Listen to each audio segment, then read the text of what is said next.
Hey there, Hofstra fans, and welcome inside the W.B. Mason Coaches Report on GoHofstra.com. I'm Julian Coulter, joined as always by the head coach of the Hofstra Pride Field Hockey Team, Kathy Angelis. Coach, how's it going?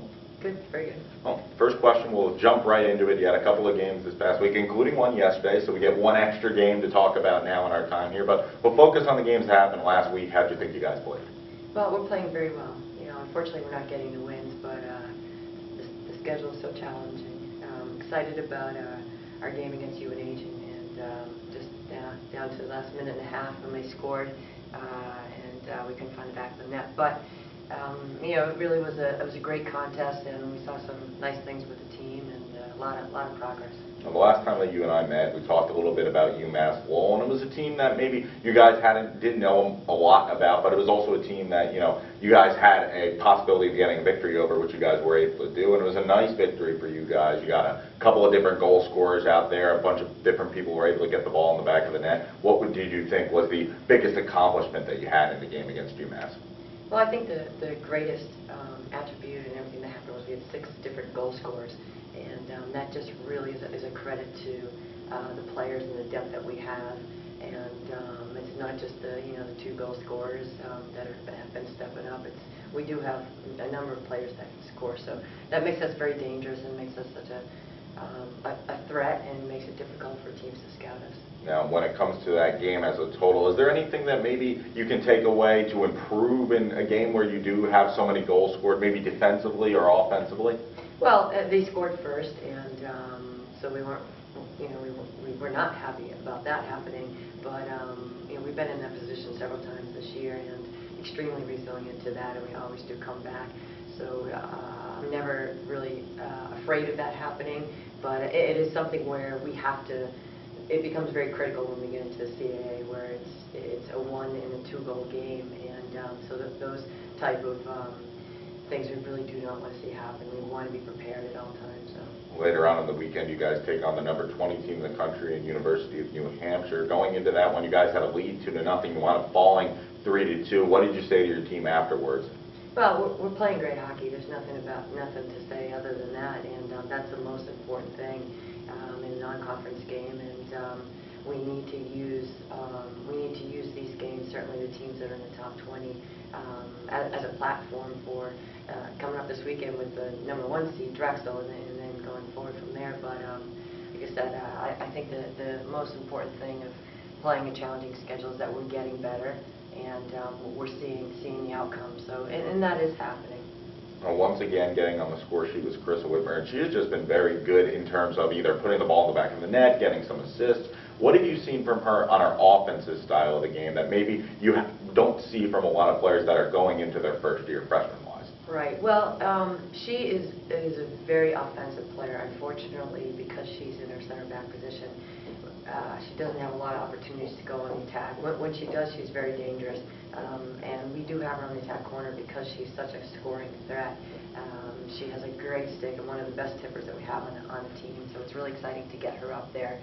We do hope that we can, in certain matches, get her to attack a little bit. But I think just with the schedule that we have, it's we do need her in the defending third, and she's doing a fantastic job there. So.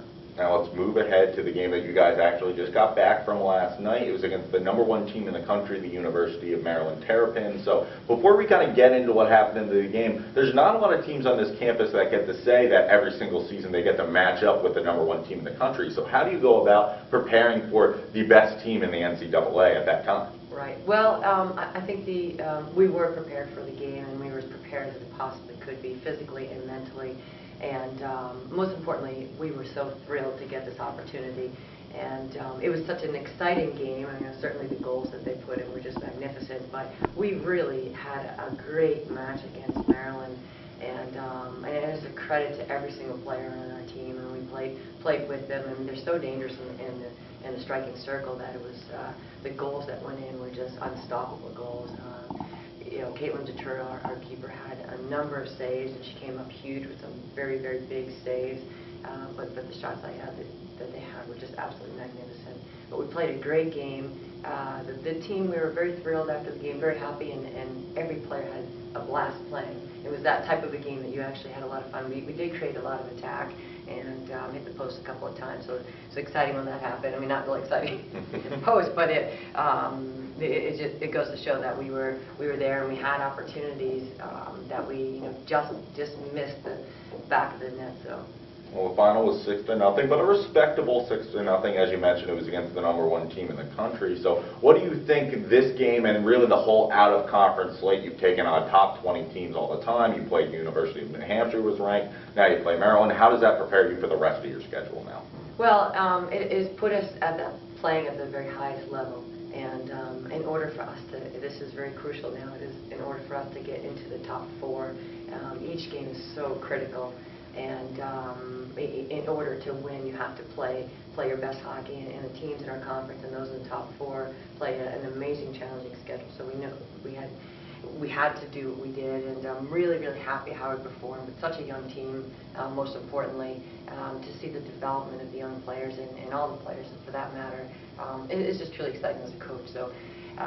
We're really excited. We have a few days to taper and again turn around and play the #1 seed in our conference Sunday. Now let's go and focus on the games that you do have upcoming in this week. And obviously you mentioned it right there. Step right back into CAA play. You guys now are 1-0 because you get the victory over Northeastern about a week and a half ago up in Boston. So when you're taking on this Drexel team, how much different are they from this Northeastern team that you played a little bit a while ago? And what are you going to be looking out for them?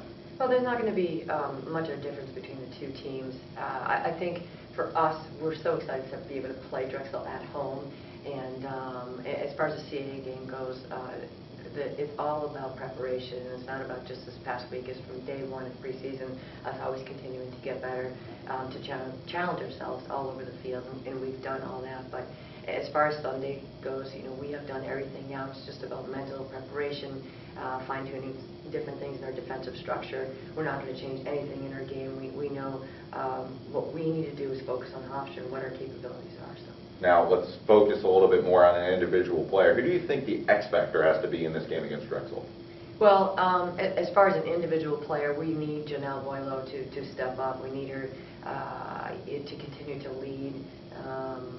And that's what she's been doing. I mean, not just being the leading goal scorer, but she really is the player that produces on attack, and she helps the players around her produce on attack. So when she leads, there's a good indication that players around her on the line are also going to lead and make things happen. So we're going to need her. We're going to need her huge on Sunday.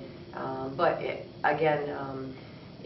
We have such a great team right now, and a solid core of players, and players, a few players off the bench that are doing some great things.